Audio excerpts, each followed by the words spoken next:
ನೋಡಿ ನಾವು ಕಂಪ್ನಿಯಲ್ಲಿ ಕೆಲಸ ಮಾಡಿ ದುಡಿತಾ ಇದ್ದೀವಿ. ಈಗ ನೋಡಿದ್ರೆ ಒಂದು 10 ದಿನದಲ್ಲಿ 3-4 ಸಾವಿರ ಜಾಸ್ತಿ ಆಗಿಬಿಟ್ಟಿದೆ ಅಮೌಂಟು. ಓಕೆ, ಈಗ ಬೇರೆ ಸ್ಟೇಟ್ ಕಂಪೇರ್ ಮಾಡಿದ್ರೆ ನಮ್ಮ ಸ್ಟೇಟಲ್ಲಿ ಜಾಸ್ತಿ ಆಗ್ತಾಯಿದೆ. ಯಾವುದೇ ಕಾರಣದಲ್ಲಿ ಈ ಥರ ಜಾಸ್ತಿ ಆಗಿ ತುಂಬ ಕಷ್ಟ ಆಗ್ತಾಯಿದೆ. ಈಗ ನೋಡಿದ್ರೆ ಎಲೆಕ್ಟ್ರಿಕ್ ವೆಹಿಕಲ್ ತೊಗೋಬೇಕಂದ್ರೆ ಅದು ನಮಗಂತೂ ಕೈಗೆ ಇರೋಲ್ಲ, ತುಂಬ ಜಾಸ್ತಿ. ಅದ್ರ ಮೇಲೆ ಇನ್ಸೆಂಟಿವ್ ಎಲ್ಲ ಕೊಡ್ತಾಯಿದ್ರೆ ಏನೂ ಕೊಡ್ತಾ ಇಲ್ಲ.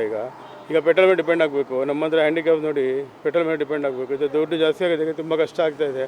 ಇದ್ರ ಬಗ್ಗೆ ಸರ್ಕಾರ ಸ್ವಲ್ಪ ನೋಡಿ ಇದ್ರ ಬಗ್ಗೆ ಮಾತಾಡಬೇಕು, ಇಲ್ಲಾಂದರೆ ಕಷ್ಟ ಆಗ್ಬಿಡುತ್ತೆ. ಏನಕ್ಕಂದರೆ ಈಗ ನೋಡಿ ವಾರ್ ಇತ್ತಂತ ಹೇಳಿದ್ರು, ಅದ್ರ ಬಗ್ಗೆ ಇನ್ನೂ ನಡೀತಾ ಇಲ್ಲ ಈಗ ಸದ್ಯಕ್ಕೆ. ಅದ್ರೇನು ಎಫೆಕ್ಟು ಆಗ್ತಾಯಿಲ್ಲ.